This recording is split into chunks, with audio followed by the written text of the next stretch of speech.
very much for your patience and welcome this evening. Thank you for joining us for the 4th annual Forest and Fire Learning Series.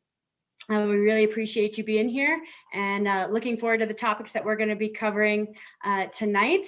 Want to go ahead and let you guys know that the Forest and Fire Learning Series was born out of a need to engage our community in conversations about being wildfire prepared and how we as a community can come together and address challenges facing our forests, our natural resources, and our communities. And this all began in 2018 as much of the Southwest was experiencing exceptional drought. And MSI came together with many local partners to spark community engagement and awareness about the current state of our forests. So we really appreciate you joining us tonight. I know we're starting off a little bit late, so let's go ahead and I want to thank our sponsors real quick. We're so lucky to have so many wonderful sponsors to help support this event, to bring this to you again for our 4th year. So thank you all very much. We couldn't do this without you, and you really helped to make this possible. We want to give a very big thank you to those who have provided in-kind donations for our free raffle giveaway. So that's San Juan Mountains Association, Maria's Bookshop, Durango Outdoor Exchange, Pagosa Mountain Sports, and Mountain Studies Institute. So to be eligible to win a combination of one of these totally rad prizes, you have to be 18 years of older. You have to like or follow Mountain Studies Institute on our Facebook page or subscribe to our YouTube channel before tomorrow, or already like or follow us on Facebook or be subscribed to our YouTube channel. And fill out our very brief survey, should only take about 3 minutes, that is included in the comment section of the YouTube streaming event or Facebook page. So, and if you were a lucky winner, we're going to contact you directly and allow you 1 week for you to respond to claim your prize.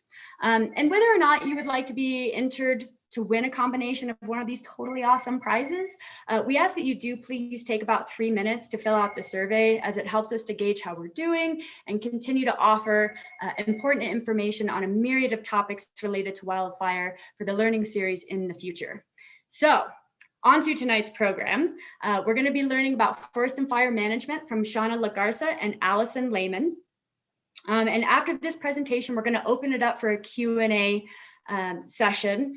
And if you have any questions, feel free to go ahead and type your question into the comments section at any time. My colleague, Dana Hayward, who's working hard behind the scenes, will be queuing up your question for our speakers. So let's get into it. Shawna Legarza, who is Plata County's Director of Emergency Management, was raised on a cattle ranch in northern Nevada and entered the firefighting profession as an engine crew member for the Bureau of Land Management. She has recently retired as the National Director of Fire and Aviation for the United States Forest Service, where she worked for 4 years in Washington, D.C. She spent 31 years working for the federal government in fire and aviation management and has held numerous leadership positions across the country for both the BLM and the Forest Service. These positions include incident commander, operations section chief, safety officer, and many years working as a hotshot crew member. Shawna started the San Juan Hotshot Crew as a superintendent in 2002, worked as the dispatch center manager in Grand Junction, was the district fire management officer in Bayfield, Colorado, and the forest fire management officer in the San Bernardino National Forest in Southern California. Prior to her position in Washington, D.C., she was the regional fire and aviation director for the Forest Service in California. In addition to her fire experience, she worked at the World Trade Center 9/11 recovery efforts, Hurricane Rita, and the Greensburg tornado. She has also traveled internationally to the recent fires in Australia, Brazil, and Mexico. Shawna has a doctorate in psychology, a Master of Science in Kinesiology, and a Bachelor of Science in Exercise Physiology and Teaching. She is a graduate of the National Wildland Fire Apprenticeship Program Academy. So speaking with Shawna tonight is Allison Layman, who obtained her master's in public administration, concentrating in environmental law, policy, and management from CU Denver. While attending school, Allison worked full-time as a planning analyst for Colorado Parks and Wildlife. After completing her thesis, Colorado's approach to the wildland urban interface, and obtaining her degree, she worked for a nonprofit developing and implementing educational programs. During this time, she became a wildland firefighter and worked for the Boulder County Sheriff's Department Fire Management Office. In her wildland firefighting capacity, Allison completed multiple prescribed burns and mitigation projects and was a responder on multiple incidents. Allison was integral in the implementation of a first in the nation called Wildfire Partners.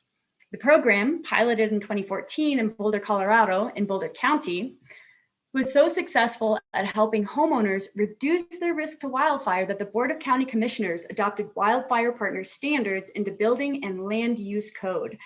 Allison worked for the United States Forest Service in land use planning and, as I said before, is currently a Planner 1 for La Plata County's Planning Department.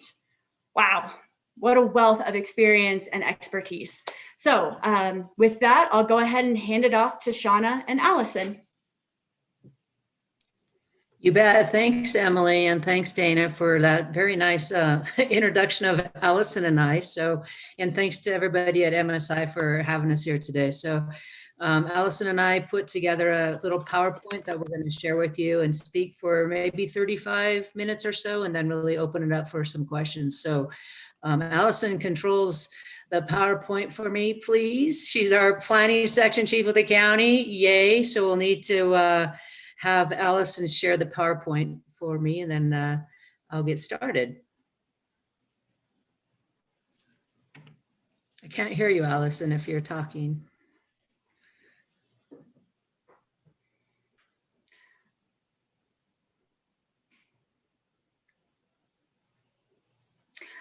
Allison is sharing her screen, but doesn't seem to be working right now. Again, we were having some technical difficulties earlier, so thank you so much for your patience as we work through it. Oh, there we go. Looks like you're starting to share your screen, Allison.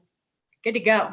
Here we go. Okay, so just jump to the next slide for me, please. And so this slide has a lot of information on it, and I just wanted to use it as a little bit of a backdrop for getting the juices flowing for discussion on forest and fire management. Forest and fire management is a controversial and challenging topic to have in the United States of America and in other parts of the world. And when you look at just this slide that we have up here, you can see over time from 1970 until just recently 2010 and a couple of years past that, it's showing you fires that are natural fires. Those are the ones that are in red, and human caused fires that are in green. And the fires that the chart is showing you here is the fires that are greater than 1,000 acres and how many of them we're having. So when you look at back in 1970, there wasn't as many fires that were over 100,000 acres. Either natural or human cause, and you come up to this year and in the past couple of years, and you can see the increase of the size of fires that we're having on the landscape. And so that brought us into some of our thinking for the presentation, talking about the National Wildland Fire Cohesive Strategy. Came together probably from the Wildland Fire Leadership Council, which was started in 2002. 2002 was a pretty destructive fire season, not only in Colorado, but in other parts of the country. So the Wildland Fire Leadership Council came together, which was both federal, state, and local government leadership into a committee to decide what could we do for more of a comprehensive approach for how we manage wildland fires on the landscape. And so in the early 2000s, what came of that committee was a National Wildland Fire Cohesive Strategy. And in that strategy, it really looked at cross boundaries type landscape projects and responding to fires and preparing the communities to help be prepared for fires. So there was 3 themes that came out of the cohesive strategy. One is fire adaptive communities, which you've all talked about and been a part of that. And what does that look like for moving forward and for communities that are already in place. How do those communities become fire adapted? The other part is the resilient landscapes and having a forest that is healthy to take on a fire or maintain a prescribed burn that's through that. And a lot of work has been done both federal, state, and local on trying to develop and maintain landscapes moving forward, and especially as they are around the wildland urban interface. The third part of that cohesive strategy was the effective and efficient wildland fire response, in knowing that every fire is different, and some fires we know that the values that are at risk it has to be immediately suppressed. There's homes and lives and infrastructure, endangered species, and that fire has to be suppressed as immediately. There's other parts of the landscape that we have where fire is beneficial for the landscape. And so forest managers, all federal, state, local, and non-governmental, look at those areas across the country where you can manage a fire on the landscape. So the National Wildland Fire Cohesive Strategy is fire adapted communities, resilient landscapes, and how we respond to fires. And so on the next slide, you will see, if you move the slide forward, I can barely see it. It's getting dark in my house, but it's response planning, prescribed fire, and fields reduction, right? And so as that strategy came across and out throughout the United States of America, we really started to look like, what does our response zones look like? There, I can see it better now if somebody did something, thank you. So what does the response planning look like? And how do we really work together in a community to have that efficient response? And what type of resources do we have? What type of different ground and aviation resources to be into the response? And also to look at what science and technology and the research and development have shown us for where, what type of response we need on the landscape for that fire. Prescribed fire. Yeah, I can remember when I first started in wildland firefighting a while ago. It was in the United States Forest Service on the West Coast. There wasn't that much prescribed fire going. The Park Service had done a lot, and the southeastern United States and southern United States had done a lot. But one of the first prescribed fires I was on the Black Mountain Hotshots in 1991, and we did a prescribed fire in Nevada, and it was pretty unusual, and a lot of understanding the risk of the burn boss and the, lighting the fire and maintaining the fire and hoping Mother Nature, was with you on your side when you had that prescribed burn. And so, we're starting to do a lot more prescribed fire, and it's more common now than it was 30 years ago in the Forest Service on the West Coast.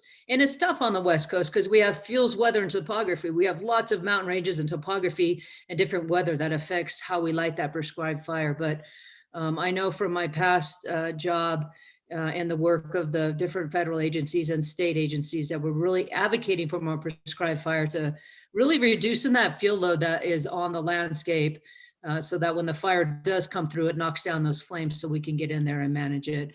And then that goes right into my last slide of the fields reduction. We are behind, but there's lots of new authorities and different opportunities that have been part of the federal government to state and to local to help with that fields reduction. And I think the most important thing that I'll leave you with before I go to Allison is that on the fields reduction, the cohesive strategy is really the anchor point for how this all started to come together, for cross boundaries, all hands, all lands coming together, not just the firefighters, but the communities and the homeowners, and looking at projects in your area that have fields reduction to help manage the forest and protect the firefighters that are responding to the fire and the citizens that may be moving out of that area. So I'll wrap that part up of my presentation. Thanks, Emily, for the nice introduction. And I'll hand it over to my best plans chief, Allison. All you. Hi, thanks, Shawna. Welcome. I hope that I did good with the slides. There was a little moment there, so. Well, just welcome everyone, and sorry for taking a little time at the beginning, but glad we're here with you tonight. And on April 1st, because it just so happens La Plata County has in previous years adopted April as Wildfire Prevention and Education Month. So it's very fitting that we get to have our Forest and Fire Learning Series this month, and we'll look forward to, as a county, doing more and more as each consecutive April comes around, and we can, you know, take advantage of doing education and other programs in the community. So predictively, wildfire hazard mapping shows that if your home is in La Plata County, your home is probably likely to experience a wildfire in its lifetime. Later on in this presentation, I'll show you how you can look, and again, if you live in La Plata County, and see the hazard risk for your property. About half, or roughly 9,300 homes in La Plata County are either in high or highest risk for wildfire. And I'll get more into details on kind of what that means and that risk and how you can be prepared. But first I wanted to touch on something that's important, kind of building on what Shawna was just talking about, which is that fire can be beneficial. There's a lot of understory and ground cover that can basically be cleansed. And so wildfire has an important part in our landscapes, and it's also a great benefit to birds and elk and other wildlife who need that habitat that has more room for them to nest and to find food, to forage. So one of the things I hear the most from homeowners who do mitigation work on their property is that they never realize how much wildlife is outside of their window. And that's such a great thing to hear as someone who invests that time and effort into doing mitigation, not only making their home safer, reduced risk place as far as wildfire, but also really a great place to be as far as wildlife. So I want to touch on the most important thing as far as mitigation, and that is home hardening. I'll talk a little bit more about landscape mitigation in just a little bit. So what post-fire research has shown is that 80 to 90% of the homes that are either damaged or lost due to wildfire, it is because of embers. And earlier I'd mentioned, you know, that high risk that we have and the likelihood of your home, if it's located in La Plata County, experiencing a fire. You may not necessarily need to be right next to the fire. Again, research has shown that embers can travel over a mile, and it could take a single ember. Most likely you would be experiencing something like an ember shower, but it could be an ember from a wildfire that lodges itself into your home. So rather than getting into all the details of what home hardening involves, what I will suggest for everyone who's listening tonight, if you're not familiar, I'm going to give you two resources that I highly recommend that you visit. These are online resources that can help you learn about suggestions for how to improve your home's defenses against wildfire, and specifically, as I'm talking about right now, the embers. One of them is the Institute for Business and Home Safety. If you go to the website disastersafety.org, they have great videos where they simulate the conditions in a wildfire with massive winds and the ember showers, and it'll address different siting and conditions and things that you can look for and learn about. Another really great website is here in Colorado, the Colorado State Forest Service. They have a whole page dedicated to mitigation resources, and most importantly, there is a quick guide for protecting your home from wildfire. It's called the document is 2012-1. And there's details in there about not only completing home hardening or mitigation of your home, but also of your home ignition zone, that landscape, the area that surrounds your home. So bear in mind, around your home, you may have a shed, an RV, a wood pile, and anything, even if it's within that 30 feet from your house. All it can take based on research is just around 20 some minutes for siding to ignite from that heat created from those fuel sources. So when you're approaching mitigation, it's not just thinking about the vegetation surrounding your home.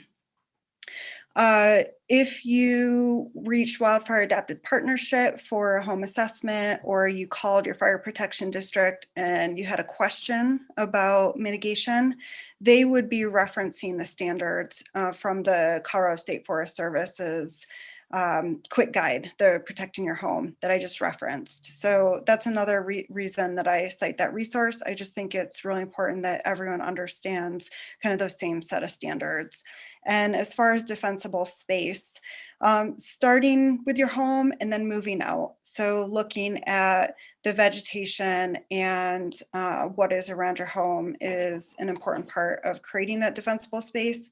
You also can strengthen your defensible space by working with your community and essentially creating that quilt of the more people who are involved in doing that mitigation and working across landscapes and partnerships like what Shawna was talking about, then you're really improving your defenses against wildfire.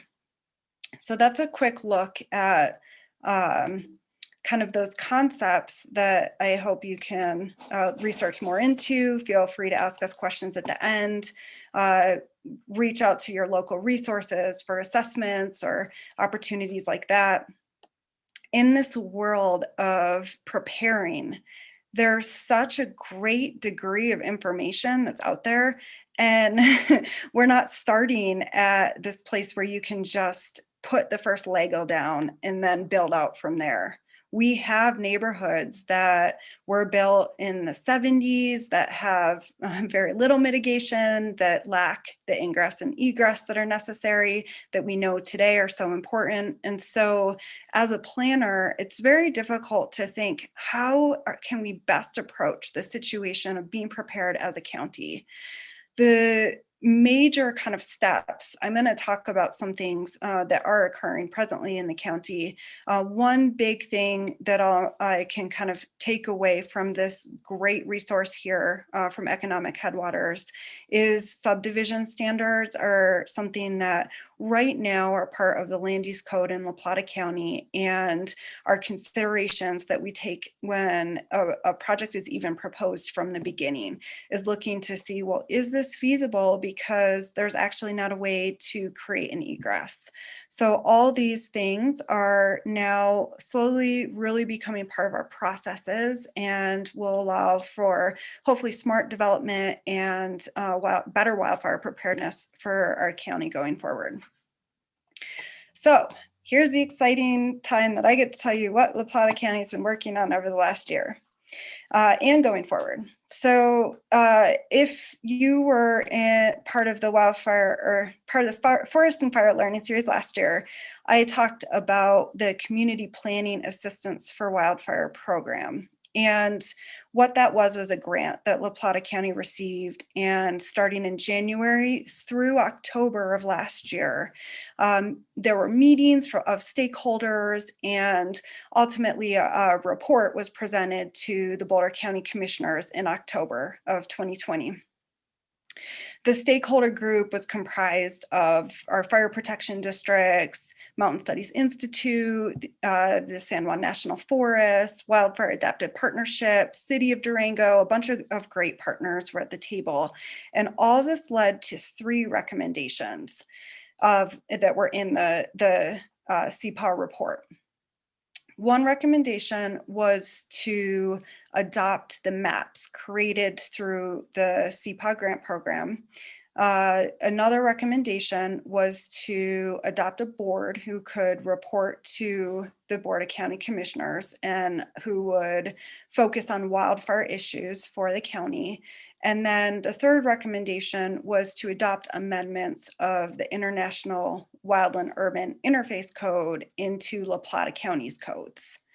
This link I have in front of us here on the slide, this is available on the planning website. If you go to La Plata County Planning Department and then look for wildfire hazard maps, or record this long link here, you can get to the CPAW report and you can see a map of the county. There's a little magnifying glass where you can enter a property where you live or where you're interested in buying to find out what the wildfire hazard risk is.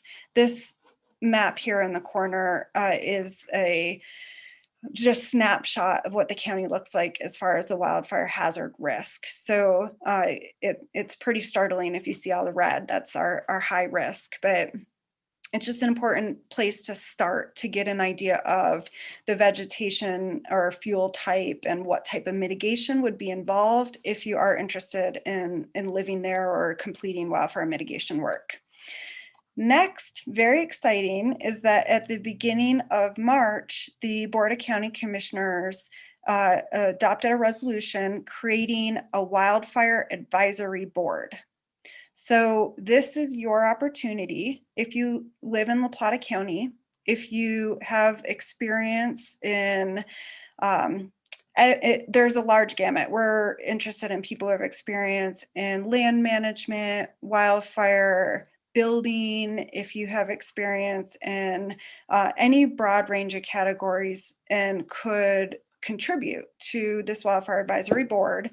The description and the application are on the La Plata County website. You would go to the board, and under board and commissions, the Wildfire Advisory Board is accepting applications from now through April 14th, through the end of business day, April 14th. So essentially you have 2 weeks from today to get online, find the application, and put that application through the county website. You would just submit the form.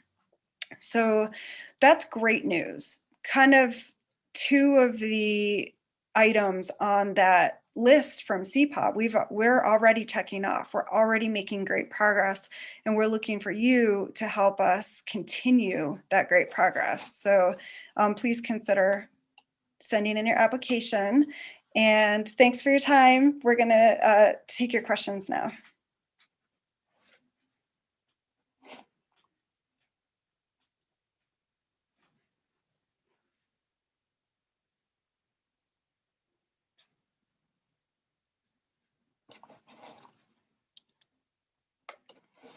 I might need to stop sharing to see the questions.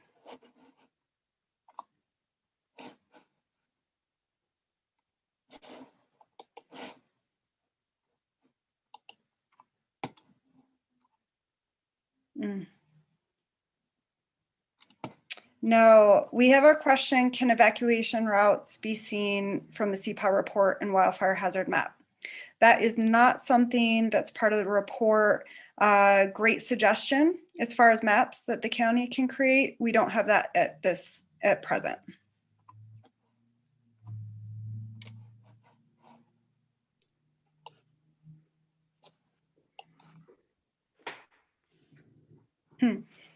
Shawna, do we have a location?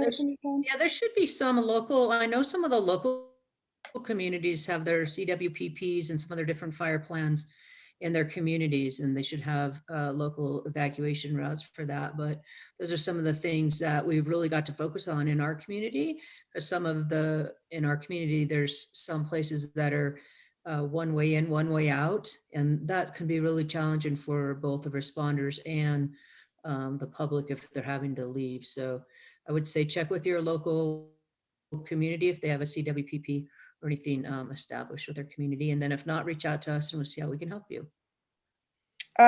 Maybe the fire protection district too, Shawna. I don't know if they have a lot of maps, and they might have at least the suggestion, not something, a map they could send you, but it's a place to start.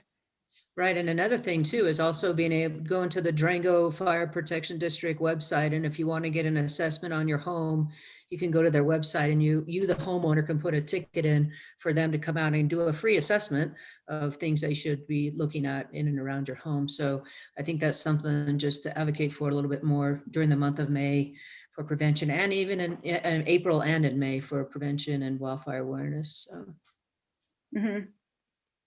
oh, there you go. And I would say, to follow up to that and leading into our next question, Wildfire Adaptive Partnership also does assessments. They try and do community-wide ones as well. So what's really unique about that is if you do live in a place where you and a couple neighbors can have an assessment together, there's a lot more value that you can gain from that. And it will help with funding. So we have a question about what resources are available for funding as far as completing mitigation work. One resource in La Plata County is Wildfire Adaptive Partnership, because they have a grant for a chipping program. And that's the biggest one I can think of locally. Most other stuff is going to be through state and federal, so not necessarily individual homes, although there may be some of that on the horizon in the next few years. So.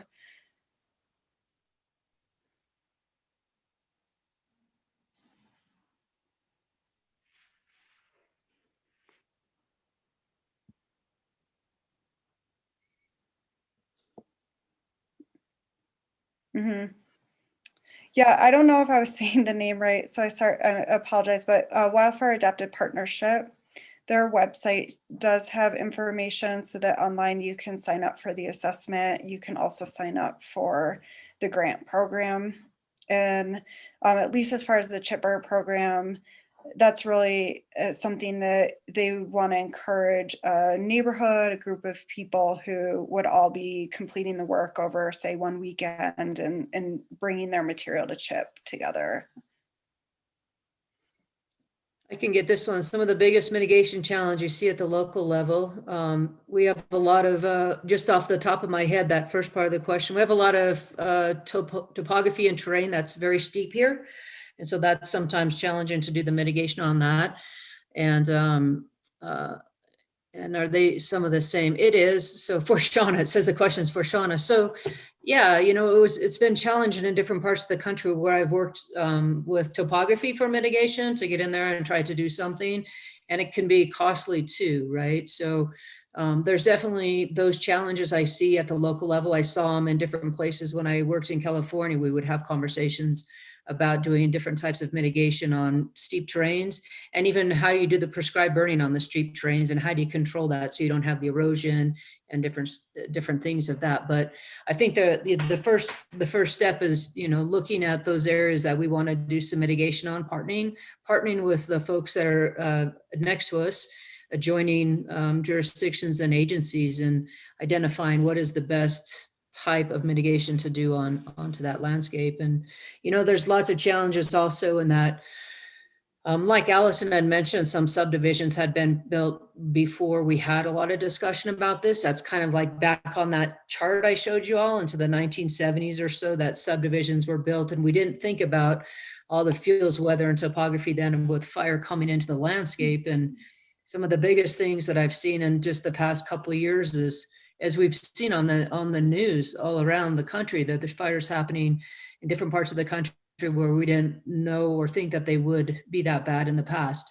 Setting even California aside, we saw a lot of that with the campfire in Paradise. But just last year in our state alone, in Colorado, we had some very extreme fire behavior in one day, because everything just got in alignment, fuels, weather, and topography, and everything was at the driest and fastest it could be. And, unprecedented types of fire behavior growth we saw in Colorado, and even in Oregon last year. There's small towns in Oregon that, burnt down pretty much, in those areas. And so I think a lot of things that Allison and I talk a lot about, and even in emergency management with our stakeholders and emergency operation plan, is what can we do to be as prepared as possible in the community? And it's more things than it's not just one thing. It's like everything coming together. And I think La Plata County has a really solid foundation.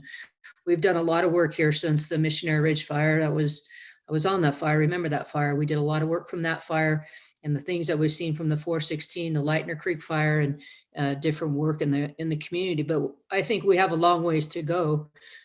We have to build it up to be safer for the next generation. We have to save the generation that's here now and do what we can, but we have to think about our grandkids as we move forward, and they too, when they want to live here. So that's what I think about that question. Kind of long-winded for me, but that's what I thought of. To Dana.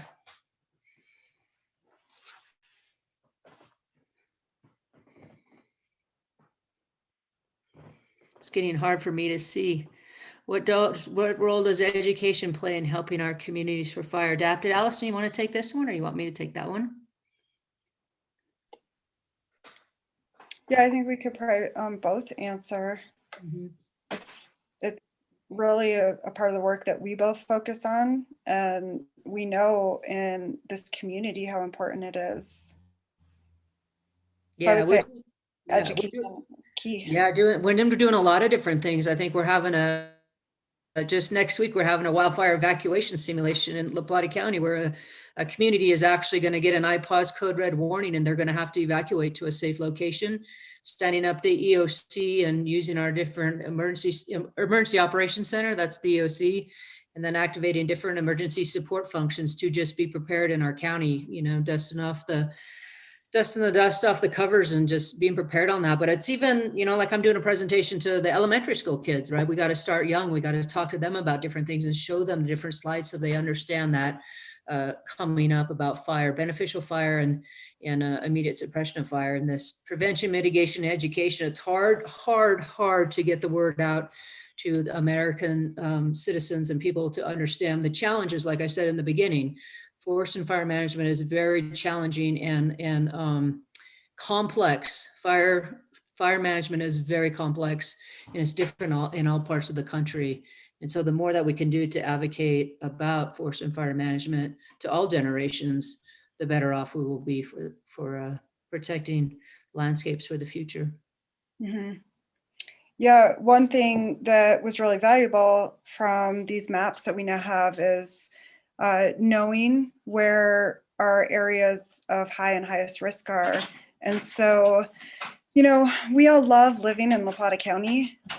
We are going to live with that risk, but the difference is we can be prepared. And so the education is really for each of us to know that there's something that we can do so that we're prepared, whether it be having that list, your evac list, or having your phone charger on you, or just knowing where your evacuation routes are. But definitely, I would say a lot of the things that we touched on today with the mitigation is one of those things that we can just keep encouraging each other to do. And I think too, also just having people be prepared for, not if, but when they're going to evacuate. Where will their animals go? Where will they go?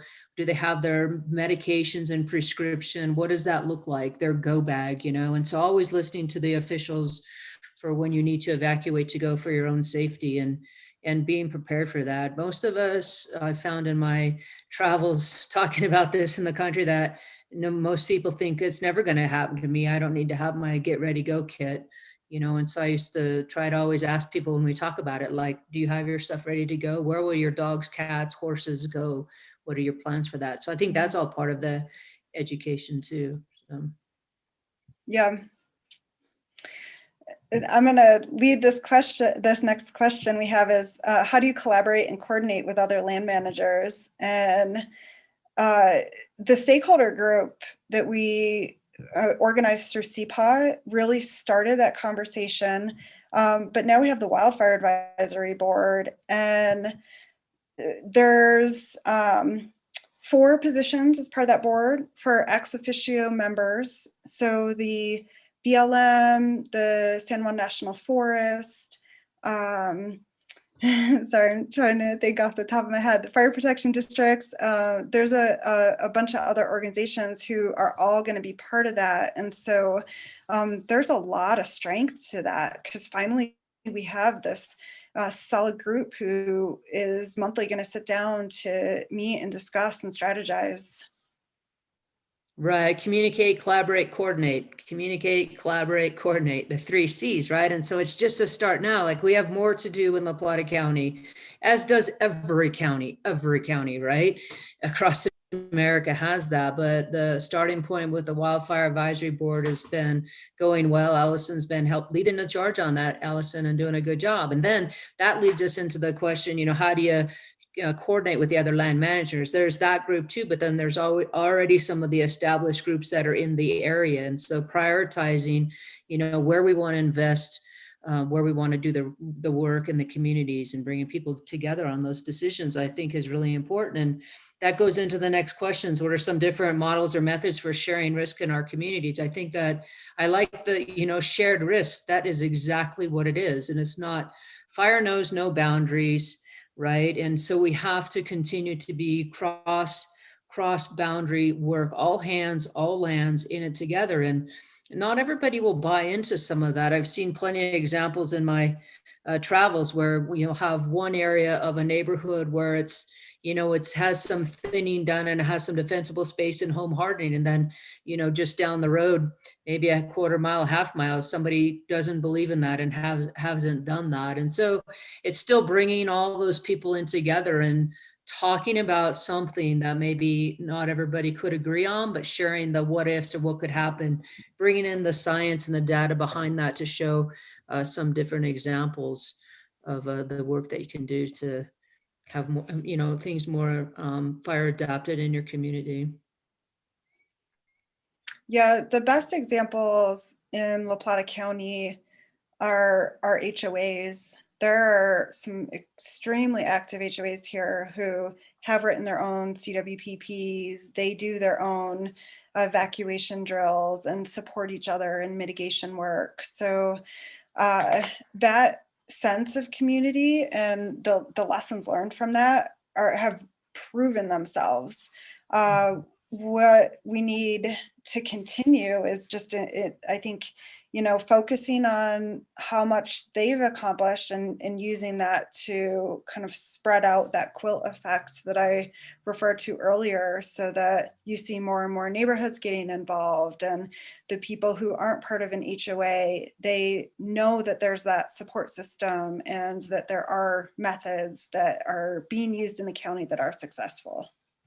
Yeah, and I think I started to spread one last, I know we're getting short on time, but I had one of the citizens from our county reach out to me and want to do their own Wildfire Awareness Day in their homeowners association, so us and Durango Fire and those folks and their subdivision coming together and just wanting to learn, like, what do we need to do? Do we need to widen the roads from the brush, clearing of the brush and different things like that? So that was really nice to get that phone call with a citizen that wants to do more, right? They're reaching out to do more on their own and make it a nice day in their subdivision and work on effectiveness for, wildland fire mitigation in their area. So that was great. So some of that, I think, is really starting to spread, to share the word, and just, opening it up so people from all different points of view can come in and be together and collaborate on how to make it safer for themselves and the future.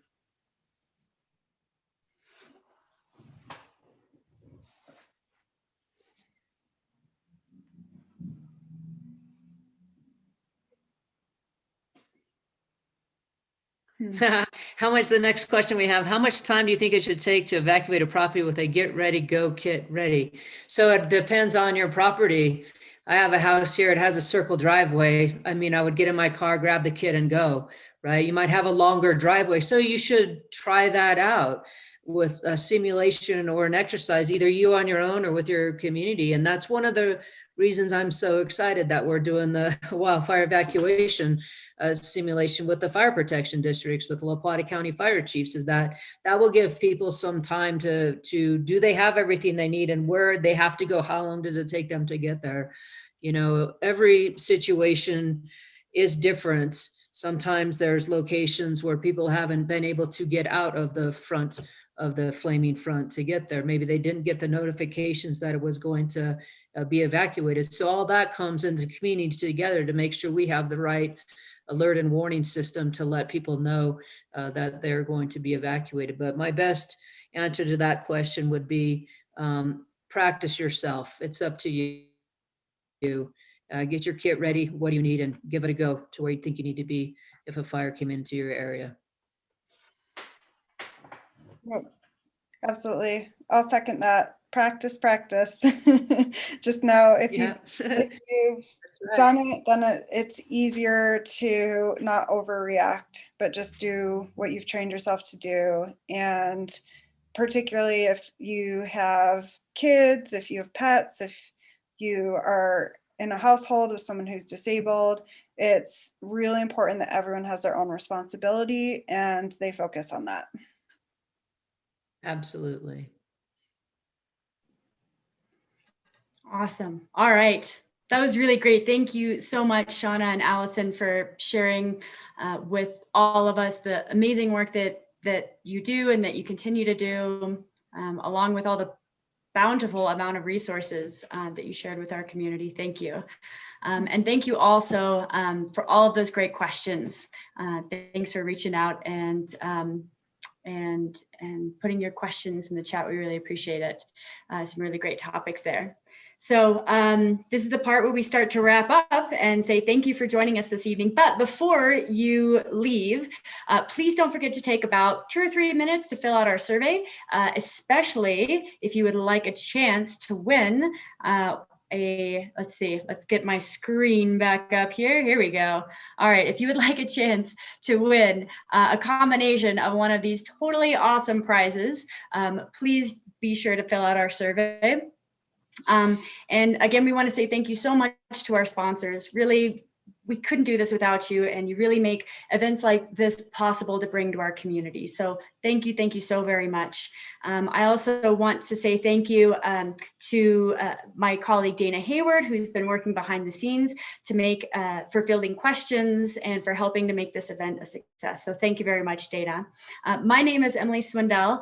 I work with the forest team here at Mountain Studies Institute, and we really appreciate you all for tuning in. Please remember, this is going to be, here we go, finding out where I am in my slides here. There we go. All right, so this is going to be a 5-part learning series. So please do join us on YouTube and our Facebook page next week, where we're going to be talking about the connections between wildfire and water with Dr. Chuck Rhodes and Scott Roberts. That's going to be April 8th, same place, same time. If you would like to rewatch or reference any of these videos, they'll be available on our Facebook page, our YouTube channel, and Mountain Studies Institute website at mountainstudies.org. And thank you again so much, all of you, for joining us this evening, and we look forward to seeing you again next week. Thanks so much.